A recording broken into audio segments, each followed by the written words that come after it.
Bonjour à tous, aujourd'hui on est ravis de vous retrouver avec une personne qui m'est chère puisque c'est ma cousine Anaïs. Bonjour. Anaïs, Bonjour Sabine. elle est diététicienne et nutritionniste.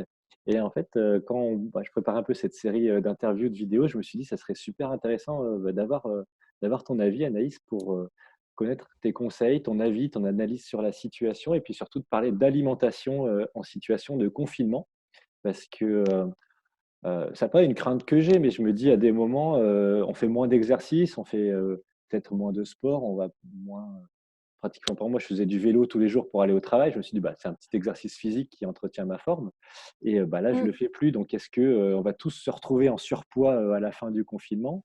Et puis, on a tous nos paquets de pâtes à fond, dans les placards. En fait, manger des pâtes, voilà, ça peut avoir des problèmes aussi sur la digestion, le poids et cetera. Donc je pense que ça pourrait être intéressant. En tout cas, moi, ça m'intéresserait, donc je pense que ça peut intéresser d'autres personnes d'avoir ton avis, ton analyse sur, bah, ce qu'on vit en ce moment du point de vue d'une nutritionniste, diététicienne.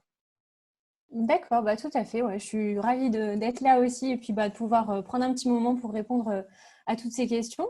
Donc du coup, comme tu l'as dit, voilà, moi je suis diététicienne nutritionniste. Je me suis lancée donc à mon compte récemment. Je devais m'installer dans une maison de santé. C'est un petit peu repoussé comme projet. Mais en attendant, voilà, je fais des téléconsultations. Et puis du coup, oui, comme tu disais, en fait, par rapport au confinement, forcément, il y a pas mal de choses qui changent un petit peu dans notre quotidien. Donc, qu'on soit encore en activité, en télétravail, ou qu'on soit totalement, du coup, au chômage, forcément, il y a un niveau d'activité physique qui diminue. Par rapport au fait que, comme tu dis, on ne se rend pas au travail, soit on y allait à pied, même en voiture, mais des fois on montait les escaliers, on les descendait, on allait faire nos courses à pied, on allait jouer dans le jardin, on allait courir avec des amis, ainsi de suite. Donc forcément, le niveau d'activité physique diminue un petit peu. Donc il peut y avoir une prise de poids si on continue de manger vraiment exactement la même chose. Après, forcément aussi, ce qui peut rentrer en ligne de compte, ça peut être l'ennui pour certaines personnes qui sont confinées, qui sont seules, qui n'ont pas forcément du coup la possibilité de faire du télétravail. Donc l'ennui, ça peut générer peut-être des grignotages, tout simplement parce qu'en fait, on ne sait pas trop quoi faire, alors du coup, on mange. Donc ça aussi, ça peut générer de la prise de poids.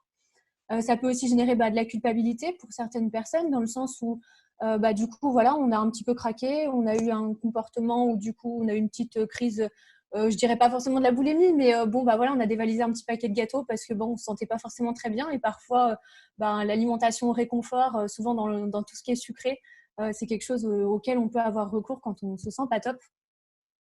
Après, on est aussi tous en train de vivre, je dirais, une situation particulière auquel on n'a pas du tout l'habitude de faire face, qui peut être anxiogène, générer du stress, hein, forcément, avec tout ce brouhaha d'informations, de nombre de morts, de nombre de personnes touchées. Donc pareil, en fait, ça peut engendrer de l'alimentation, je dirais, émotionnelle. En fait, c'est une sorte de faim qui est autre que la faim physiologique, mais dans lequel on aura envie de produits gras, de produits sucrés. Et forcément, du coup, ça va induire peut-être une prise de poids également. Et puis après, je dirais qu'au-delà vraiment du fait d'avoir de la prise de poids et de vouloir maîtriser vraiment ça, on pourrait tout simplement essayer de profiter de cette période pour se sentir bien, gagner en tonus, en vitalité, en ayant une hygiène de vie peut-être du coup un petit peu plus saine, en mettant en place des routines qui nous correspondent et dans lesquelles on se sente vraiment bien. Ça pourrait être un petit peu l'idée aussi que pourrait apporter ce confinement de façon positive, quoi. Tu vois, je lisais un tweet, je ne sais plus quelle star qui racontait, en fait, sa vie aujourd'hui, ça se résume à attendre le moment où elle peut remanger, sans culpabiliser, en fait. C'est dire à quel Ouais. moment ça devient acceptable que je remange, en fait. Oui, oui, bien sûr. Et puis bon, de toute façon, on fait forcément à peu près, en moyenne, je dirais 3 repas par jour. Donc, ça rythme complètement le quotidien de nos journées. Et du coup, quand on a un quotidien qui est chamboulé, et du coup, parfois, oui, on peut se retrouver dans des situations où du coup, on mange un petit peu tout le temps, on n'a plus vraiment d'heure, on ne sait pas trop. Enfin, voilà. Donc, c'est vrai que ça pourrait être bien de revenir un petit peu sur tout ça. Et Après, je parlais. Excuse-moi. vas-y, vas-y, vas-y. Je parlais rapidement des différents types de faim. C'est vrai qu'on a la faim du coup vraiment physiologique. Celle-ci, elle va correspondre au creux dans l'estomac. En fait, elle est vraiment liée, je dirais, à un besoin de notre métabolisme qui dit, là, mes cellules, pour fonctionner, pour donner de l'énergie, pour faire fonctionner mon cerveau, pour respirer, etc., j'ai besoin que tu me donnes du carburant, donc de l'alimentation. Donc là, vraiment, on sent ce creux dans l'estomac, tout simplement. Et puis après, comme je disais, on a la faim psychologique qui, elle, va être liée vraiment aux émotions. Donc c'est vrai que bien souvent, on ne mange pas que par faim physiologique, mais bon, on va manger parce que on est bien, on est content, on fête quelque chose, on a une bonne nouvelle à annoncer, c'est un moment convivial, que ce soit avec, avec la famille, avec des amis. Donc ça peut être un type d'alimentation émotionnelle. Et puis forcément, on peut aussi manger quand on n'est pas bien, quand on est stressé, quand on s'ennuie, quand on a des problèmes de sommeil, quand on est triste, quand on est angoissé. Donc voilà. Et là, forcément, bien souvent, on n'a pas envie de choses qui vont être très, très équilibrées. On ne va pas se jeter sur un plat de courgettes ou des choses comme ça. Et on va forcément se tourner plutôt vers de l'alimentation assez sucrée et peut-être du coup moins adaptée, quoi. Mais là, on a un peu toutes les conditions qui sont réunies pour être dans cette situation-là. Tout à fait. En fait, on a plein de choses qui peuvent être anxiogènes, stressantes, l'ennui, etc. Donc, je dirais que en termes de solutions, déjà, en fait, pour essayer de limiter cette faim émotionnelle et tous ces grignotages, ce qu'on pourrait mettre en place, ce serait déjà premièrement de se déshabituer un petit peu du goût du sucre. Alors, c'est pas facile, hein, parce que clairement, le sucre, ça a un côté très addictif. Il y a des études qui ont montré vraiment qu'on pouvait qui ont fait des liens par rapport à des substances comme de la drogue ou des choses comme ça. Vraiment, on a ce côté addictif, quoi, vraiment, où on a envie d'aller dedans et d'y retourner. Donc, ce qu'il faut, c'est pas forcément tout réduire du jour au lendemain et puis dire plus rien, niet, quoi. L'idée, c'est vraiment plutôt de réduire les quantités, que ce soit dans les boissons, que ce soit les jus de fruits, les sodas, les choses comme ça, et aussi dans les préparations. Je dirais qu'il faudrait de manière générale limiter les produits ultra transformés, peut-être profiter justement du confinement pour prendre le temps de cuisiner un petit peu plus des produits bruts et du coup de retrouver un petit peu le goût des choses, tout simplement. Parce que souvent dans ces produits hyper industriels, hyper transformés, on a beaucoup d'exhausteurs de goût avec des sels ajoutés, des sucres ajoutés. Et en fait, même dans un chipparmentier ou des lasagnes, on va se retrouver avec du sucre ajouté, juste pour qu'on ait un petit goût de reviens-y. Et donc, forcément, c'est un petit peu moins facile de se déshabituer du goût du sucre quand on est en contact avec tous ces aliments.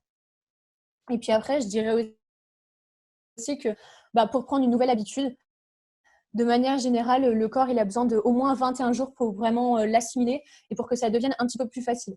Donc, quand on recommence un rééquilibrage alimentaire, quand on essaye de faire un petit peu plus attention et de se déshabituer de certaines choses, il faut se dire qu'on va certainement avoir de la difficulté, on va se battre un petit peu avec notre volonté pendant 21 jours, mais après, ça va être plus facile parce qu'on l'aura mieux assimilé en fait. D'accord, mais sur cette partie du sucre, ce que tu conseilles, c'est donc de réduire plutôt que Mm, d'arrêter du jour au lendemain? tout Alors à fait. que, le sucre en lui-même, ce que tu disais, a un pouvoir hyper addictif comme de la drogue. Donc, Mm. je sais pas, est-ce que c'est plus facile parce que je me dis, bon, OK, j'ai ce carreau de chocolat qui est devant moi, si je le prends, ça va me donner envie d'en reprendre un deuxième. Mm. Plutôt que je me dis: «Bon, si j'y touche pas, peut-être que j'aurais pas envie de reprendre ce deuxième là». Alors, disons que c'est un petit peu Là. risqué de fonctionner comme ça aussi parce que souvent, moi, quand je travaille des patients sur des aliments un peu diabolisés, notamment comme le chocolat, des choses comme ça, on remarque souvent que les personnes qui sont très drastiques, qui vraiment l'éliminent complètement, le jour où elles ont une tablette sous les yeux, en fait, elles sont obligées de prendre la tablette complète. Alors que quelqu'un qui leur a intégré peut-être un carré par jour, mais du coup, qui sait qu'il aura toujours ce plaisir de un carré par jour, aura plus de facilité du coup à rester raisonnable en termes de quantité, en fait. D'accord, comme, un fumeur qui dit: «Ben, moi, je m'arrête à un paquet par jour et quand le paquet est fini, j'en attaque pas un deuxième». Oui, ce serait un petit peu ça, quoi. Mmh. D'accord et est-ce qu'on peut quand même manger un petit peu entre les repas ou grignoter? Qu'est-ce que tu penses de ça? Alors, en fait, par rapport à ça, moi, ce que je conseille, plutôt, grignotage, pour moi, c'est quelque chose qui est forcément assimilé à une notion quand même plutôt négative. Par contre, fractionner l'alimentation, le but, c'est pas d'avoir plus, en fait, sur la journée, mais plutôt de répartir, en fait, les choses entre les différentes prises alimentaires. Donc, ça serait beaucoup plus intéressant peut-être de prévoir des collations plutôt que du coup de grignoter un petit peu tout et n'importe quoi à n'importe quelle heure de la journée, ne serait-ce que par rapport au système digestif. Franchement, ça va être du coup ultra fatigant pour votre estomac, etc. D'avoir toujours des choses à digérer en permanence en grignotant comme ça par-ci par-là, en faisant plus trop attention à justement à ces sensations de faim et de satiété, puisque du coup on mange un petit peu tout le temps, mais on ne sait pas trop pourquoi. Donc, en fait, je dirais qu'il faut se prévoir des collations qui sont plutôt saines, que ce soit avec un fruit, quelques graines d'oléagineux, pourquoi pas aussi avec un produit laitier, se faire un joli petit bol bien présenté avec quelques graines de muesli dessus, quelque chose comme ça. Ça peut être une idée de collation qui est vraiment intéressante Quand tu as et dit qui, du coup… oléagineux, tu m'as perdu là. Ah, Oléagineux, ça veut dire quoi oléagineux? pardon. Alors, les oléagineux, en fait, c'est tout ce qui est amandes, noix, noisettes, toutes les choses un petit peu comme ça. D'accord, parce que moi j'entendais justement ça que c'est hyper gras, non? Quand on fait Tout moins à fait. Alors, d'activité, c'est relativement gras, bien sûr, donc c'est pour ça qu'il faut se limiter à une portion, je dirais, raisonnable, parce que à peu près on dit une petite poignée de main, quoi. Bon, après, pas la grosse poignée, bien sûr, mais que ça remplisse à peu près la paume de la main. Donc, ça d'accord. fait à peu près une dizaine d'amandes, 5 noix dedans, et voilà, un petit mélange un petit peu comme ça peut être top. Et en fait, oui, c'est très gras, mais en même temps, c'est du très bon gras. Donc, l'idée, c'est pas de se priver, c'est pas de ne plus rien manger qui est gras, qui est sucré, loin de là. Mais par contre, c'est des bonnes graisses, c'est des acides gras qui sont indispensables à notre organisme, que ce soit pour notre cerveau, pour toutes les transmissions neuronales, des choses comme ça. C'est un peu comme les oméga 6, les oméga 3. C'est des choses sur lesquelles voilà, il est important de revenir un petit peu et de ne pas diaboliser absolument le gras. On a des bons gras et des moins bons gras. Voilà. D'accord. Après, il y a un Donc, du truc coup, que je… fruits oléagineux, top. Ok, on va mettre ça, ouais, les amandes, les noix, les Les noisettes. Après, ça noisettes. peut se consommer aussi sous forme de… Maintenant, on trouve pas mal ça, de purée, en fait, des purées d'oléagineux qui font un peu comme de la pâte à tartiner. Du coup, ça permet de se déshabituer un petit peu d'autres types, pâte à tartiner chocolat noisette ou des trucs comme ça dans lesquels on va avoir plus de l'huile de palme qui, elle, bien sûr, est plus saturée, donc moins intéressante sur le plan qualitatif. Ouais. Et un truc que j'ai remarqué aussi, c'est parce que, enfin, ce que tu dis, je pense qu'on est quand même pas mal à l'appliquer sur nos repas plutôt sains, Oui, etc. Par contre, je me suis rendu compte, le moment où je mange le moins bien, c'est quand je regarde la télé, en fait. Où ouais, là où bien sûr. il y a des petits trucs qu'on va grignoter, on aime bien. Là, j'avais des gaufres ou des trucs hyper sucrés, la tablette de chocolat, on commence un, puis le film il dure 2 heures. Bah, au bout de 2 heures, la tablette elle est finie. Donc Complètement. c'est quand on n'est peut-être pas concentré sur ce qu'on est en train de manger, c'est là où on se rend pas compte qu'on mange mal. C'est ça, Tout non? à fait. En fait, souvent, quand on mange de façon, je dirais les personnes qui mangent devant la télé ou en même temps elles écoutent quelque chose, elles regardent les réseaux sociaux, etc. Elles sont pas concentrées sur l'action de manger en fait. Et donc du coup, elles mangent de façon, je n'ai pas le mot qui me vient comme ça tout de suite. Mais en fait, on ne se rend pas compte, notre cerveau, il n'analyse pas ce qu'on est en train de faire parce que du coup, il est en train d'analyser autre chose en même temps. Et donc, du coup, on est capable d'ingurgiter des quantités bien plus importantes que si on s'était vraiment concentré sur ce qu'on mangeait, qu'on avait vraiment ressenti un petit peu tout le plaisir voilà, de ce moment-là, de ce petit carré de chocolat qu'on était en train de prendre, tout simplement. Je dirais que c'est un petit peu pour reprendre l'exemple du fumeur comme un fumeur qui prend une cigarette en même temps que il fait quelque chose qui va plus s'occuper son esprit, et du coup, il aura terminé sa cigarette, il aura envie d'en rallumer une tout de suite après, en fait, parce qu'il s'en sera même pas rendu compte. Donc, il n'a pas apprécié ce moment. En fait, c'est ce qu'on appelle tout simplement manger en pleine conscience. Donc, c'est-à-dire vraiment se focaliser sur tout ce qu'on ressent, que ça commence déjà par le visuel, ensuite par l'olfactif, ce qu'on ressent, de vraiment faire tourner l'aliment dans toute sa bouche pour avoir toutes les papilles gustatives qui soient vraiment du coup en pleine ébullition et qu'on profite vraiment de ce moment. Et après, pour tout ce qui est prise alimentaire, donc vraiment au moment des repas, je dirais que c'est aussi très important de prendre le temps de mâcher suffisamment et d'avoir un temps de repas qui est quand même supérieur à 20 minutes pour avoir le temps de sécréter les hormones de la satiété qui sont notamment la gréline en fait. D'accord. Et au niveau de l'hydratation, parce qu'en fait, je me rends compte, là, ça fait une semaine, maintenant j'ai soif en fait. Avant, je me rendais plus jamais compte de cette D'accord. impression, je sais pas comment dire, comme voilà, un sentiment de soif où je le vivais jamais. Et je sais pas pourquoi ça m'arrive maintenant au confinement. Est-ce que tu as des explications ou Bah, c'est vécu avant? alors, je dirais que tant mieux, c'est une bonne nouvelle parce que peut-être qu'avant, tu étais quelqu'un qui buvait pas assez et là, il y a quelque chose qui est en train de se mettre en place. Donc, ça, c'est top. Souvent, en plus, on peut avoir les sensations de faim et de soif qui sont confondues par le cerveau. Donc, parfois, on a envie de grignoter alors qu'en fait, on est tout simplement déshydraté. Donc, je dirais, commencer par boire un petit verre d'eau ou quelques gorgées en tout cas. Ça pourrait être bien pour voir ensuite si on a vraiment envie envie de manger ou pas. Et par contre, du coup, oui, c'est vraiment, enfin, en tout cas, dans ton cas, si c'est quelque chose que ton organisme te demande, profites-en. Boire plus d'1,5 litre par jour, c'est vraiment quelque chose qui va aider ton métabolisme sur vraiment mais tous les plans de ton système, dans le sens où notre corps il est quand même composé à plus de 70% d'eau, donc il faut qu'on renouvelle un petit peu nos pertes liées à la transpiration, à la salivation, etc. Et comment on fait pour mesurer 1,5 litre si je prends un verre par-ci? Il y a aussi la question de l'eau qui est dans les aliments aussi. Si je mange, je sais pas, une orange, il y a déjà de l'eau Oui, dedans, donc est-ce tout que à ça fait. compte ou c'est en plus Alors, que quand je je peux parle utiliser? de 1,5 litre, ça compte pas. Enfin, en fait, on ne parle pas du coup de l'eau des aliments. L'eau des aliments, ça va être en plus et elle va être du coup nécessaire, mais du coup, ça va majorer les apports. 1,5 litre, c'est vraiment que sur la boisson. Pour le quantifier, quand on est quelqu'un qui n'a pas l'habitude de boire, je dirais que le plus simple, en fait, c'est tout simplement de faire comme moi, c'est de prendre une petite gourde comme ça et puis de quantifier, ou alors une bouteille, hein, tout simplement. Et vraiment de quantifier combien elle fait et de se dire, par exemple, si c'est une gourde de 75 centilitres, il faut qu'à 14 heures, je l'ai terminée. Et puis après, le soir, enfin, je la re-remplis. Et le soir, en fin de journée, à nouveau, je l'ai terminée. Le mieux, quand on n'a plus l'habitude de boire, c'est de l'emmener partout avec soi. Comme ça, on la voit, elle est sous nos yeux. Et du coup, spontanément, on va prendre une petite gorgée de temps en temps. Alors que si on ne le voit pas, clairement, on va l'oublier et on va boire qu'au repas et encore un tout petit peu, quoi. Alors, pour ceux qui nous regardent, nous écoutent, qu'est-ce qu'on peut faire? Est-ce que tu aurais des conseils pour rester en bonne forme pendant ce confinement? Parce qu'on disait en introduction, on fait plus tellement d'efforts, à l'extérieur pour marcher les escaliers, comme tu disais aussi. Est-ce que tu aurais des conseils pour rester en forme et pas prendre, 10 kilogrammes, une fois qu'on ressort pouvoir sortir? Oui, bien sûr. Alors, je dirais que déjà, potentiellement, quand on fait ses courses, tout simplement, essayer d'éviter tous les snacks industriels, les produits tout prêts. Là, on a le temps de cuisiner, donc du coup, on n'a plus trop cette excuse. Donc, privilégier des produits bruts. Comme ça, forcément, si l'envie de grignotage arrive, du coup, déjà, il va falloir prendre le temps de se faire un petit quelque chose. Donc, ça va être forcément plus sain que si on avait tout un paquet de cookies à se mettre sous la dent comme ça tout de suite en claquant des doigts.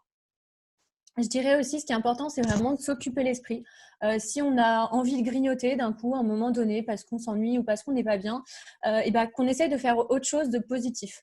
Donc, que ce soit jouer avec les enfants, que ce soit de la lecture, que ce soit, je sais pas, écouter de la musique, cuisiner, faire du DIY, des bricolages, dessiner, regarder un film. Ça peut être aussi appeler quelqu'un. Ça peut être faire un soin visage, ça peut être jardiner si on a un jardin. Enfin voilà, l'idée c'est de trouver une autre béquille que l'alimentation pour faire face à justement ces moments où on a de l'alimentation émotionnelle, de cette envie du coup qu'on puisse se réfugier dans d'autres choses qui nous permettent de nous apporter aussi du bien-être. Et puis après, je dirais que grosso modo, il faudrait pour tout le monde qu'on augmente notre activité physique. Vraiment, en fait, on en a moins par rapport au fait que on est moins mobile et on bouge moins, tout simplement. Donc, il faut que chez soi, on bouge plus. Franchement, on a énormément de contenu avec les réseaux sociaux. On a beaucoup de choses qui sont gratuites, des applications, des vidéos, etc. Donc, il faut vraiment les mettre à profit et les utiliser intelligemment. Mais pour tout le monde, je dirais qu'il faut au moins 30 minutes d'activité quotidienne et relativement intensive. Après, ça dépend aussi du niveau qu'on avait sportif avant le confinement, bien sûr. Mais du coup, je dirais qu'il faudrait l'augmenter, ne serait-ce que pour compenser en fait le manque d'activité générale et pour se retrouver sur une balance équivalente à avant le confinement, tout simplement. D'accord, donc si on suit ces conseils-là de 30 minutes d'activité, hem, on conserve Minimum, hein, on ça peut aller à ouais, plus, hein, ouais. pas de souci. Est-ce qu'on conserve la quantité d'aliments qu'on mangeait avant, en fait? Ou, qu'est-ce qu'on reste sur le Oui. même, volume alimentaire, on va dire, de la journée? Je sais pas comment on appelle ça, mais ou est-ce qu'on réduit quand même un petit peu vu qu'on réduit notre Alors, activité? disons que ça dépend pareil du niveau d'activité qu'on avait avant. Si on était quelqu'un qui ne bougeait pas du tout et qu'on profite du confinement pour bouger plus, là, on va pas tellement changer en fait en termes de quantité. Par contre, si on remarque que quoi qu'il en soit, même en bougeant un petit peu à la maison, on mange moins, bien sûr, il faut quand même réduire un petit peu la quantité de ce qu'on met dans nos assiettes. Pas forcément beaucoup, hein, mais peut-être enlever 10 grammes de féculents ou prendre un petit peu moins de pain ou des petites choses comme ça, parce qu'en fait, techniquement, notre corps bouge moins, donc il brûle moins aussi d'énergie, donc il en a besoin de moins, tout simplement. Et par contre, je dirais que pour les enfants, pour le coup, ils restent quand même en pleine croissance. Leur métabolisme est vraiment au taquet pour gérer tout ça, pour développer leur système, etc. En plus, ils ont quand même tendance à avoir beaucoup d'énergie, avoir tendance à beaucoup remuer par rapport à nous qui sommes quand même souvent plus sédentaires. On peut rester des heures sur le canapé, un enfant va s'ennuyer. Donc, je dirais que pour les enfants, non, là, pour le coup, il ne faut vraiment pas réduire les quantités. Il faut rester pareil sur de l'équilibre alimentaire, sur les mêmes proportions que d'habitude. Éventuellement, ce qu'on peut faire, si jamais on se lève un petit peu plus tard, c'est peut-être pas prévoir le petit goûter du matin qui des fois était prévu à l'école. Par contre, laisser la collation de l'après-midi pour respecter un petit peu le rythme de notre glycémie qui correspond à notre taux de sucre dans le sang, ça c'est très bien. D'accord, parce que justement, pour les enfants, moi, je me disais, ils ont pas la cour de récréation, ils vont courir, ou même je pense aux enfants qui restent confinés dans des petits appartements, ils vont peut-être, je sais pas, courir, mais moins que ce qu'ils auraient couru, dans une cour d'école. Donc, Oui, oui, on oui, reste c'est quand vrai que même pareil, ils ont quand même peut-être aussi un niveau d'activité qui est voilà, qui est un petit peu moindre, mais bon après ça reste quand même, enfin ils restent quand même en pleine croissance et les enfants ont cette capacité très souvent quand même de plus respecter leurs sensations de faim et de satiété. Par exemple, ils vont me dire papa là j'ai plus faim en fait, donc est-ce que je peux sortir de table ou des choses comme ça. Tout alors ils sont simplement très parce que polis. Sinon ils se lèvent direct, hein. Sinon oui, là, c'est poli. ils sont Ouais, très polis dans ouais, dans c'est mon ça, exemple. Je suis dans c'est mon ça, ouais, débit. ouais. Ah ouais, moi les miens, il faut pas ça. C'est allez, j'ai plus faim et puis on se lève. Elle dit: «Non, tu restes à table». OK Voilà, donc et l'idée après, c'est aussi de respecter ça chez les enfants. Peut-être que du coup, le dessert est en trop. Après, bon, s'ils font ça que sur les légumes ou quoi, là, il la joue un petit peu aussi. Mais il faut un petit peu déceler tout ça. Mais parfois, en fait, il a son corps qui se régule tout seul, quoi. et on voit aussi, beaucoup sur les réseaux sociaux des gens qui augmentent leur consommation d'alcool. Qu'est-ce que tu en penses? Est-ce que c'est, normal aussi, inévitable ou est-ce Alors, je dirais comment que qu'est-ce que tu en penses en fait de cette consommation d'alcool là qui, j'ai l'impression, est en train d'exploser, quand on regarde un peu, la consommation d'alcool, c'est quelque chose que clairement j'inciterais vraiment à limiter au maximum. Je dis pas qu'il faut pas boire, hein, enfin c'est pas la question. Un petit verre de temps en temps, surtout dans le rouge où on a peut-être le vin rouge des polyphénols qui peuvent être intéressants. Je dirais plutôt de toujours choisir des alcools un petit peu plus nobles du type soit le vin rouge, soit le vin blanc sec. Pourquoi pas le champagne, même la bière éventuellement, mais bien la choisir du coup sans sucre ajouté, donc pas avec des sirops et puis idéalement peut-être pas aromatisé non plus à la cerise, des choses comme ça, parce qu'on a encore du sucre ajouté. Mais après, il faut se dire, quoi qu'il en soit, l'alcool, c'est des calories vides. Donc, en fait, contrairement aux protéines, lipides, glucides, ça n'apporte rien du tout à notre organisme. Donc, c'est vraiment pas quelque chose de vital dont on a besoin, contrairement au reste. Donc, par contre, ça va quand même compter dans notre apport énergétique journalier. Ça va faire monter les calories, mais pour rien apporter au métabolisme. Donc, c'est pour ça que du coup, je le recommande pas. Et puis, bon, c'est pas parce qu'on s'ennuie que justement, on va trouver refuge dans l'alcool ou des choses comme ça. Autant essayer de mettre à profit ce temps pour faire des choses qui soient un petit peu plus positives et instructives et qui puissent nous apporter vraiment quelque chose. super et alors comment on fait pour manger équilibré concrètement? Est-ce que tu aurais des idées de repas ou de préparation qu'on pourrait faire assez facilement à la maison pour rester équilibré et rester en bonne santé ou même peut-être aussi c'est l'occasion même d'être en meilleure santé à l'issue Tout du à fait. confinement? Mmh. C'est vrai que ça pourrait être vraiment. Enfin voilà, je rebondis un petit peu sur ce que tu dis par rapport au fait d'être en meilleure santé. Enfin, c'était Hippocrate, qui est quand même le père de la médecine, qui en moins 400 avant Jésus-Christ disait déjà que ton aliment soit ton médicament. Donc clairement, une bonne hygiène de vie, que ce soit par l'activité physique, l'alcool, l'hydratation, mais aussi du coup par l'alimentation. Tout ça, ça va nous permettre d'être en bonne et en meilleure santé. Donc après, sur l'équilibre alimentaire, ça mériterait entre guillemets presque une vidéo à part entière parce que du coup, expliquer les protéines, les lipides, les glucides, dans quelle quantité, dans quels aliments on les trouve. Enfin voilà, c'est assez vaste comme sujet. Mais Bon, on se je refera dis des vidéos à l'occasion, là. voilà, D'expliquer un avec peu grand ça. plaisir, Samuel.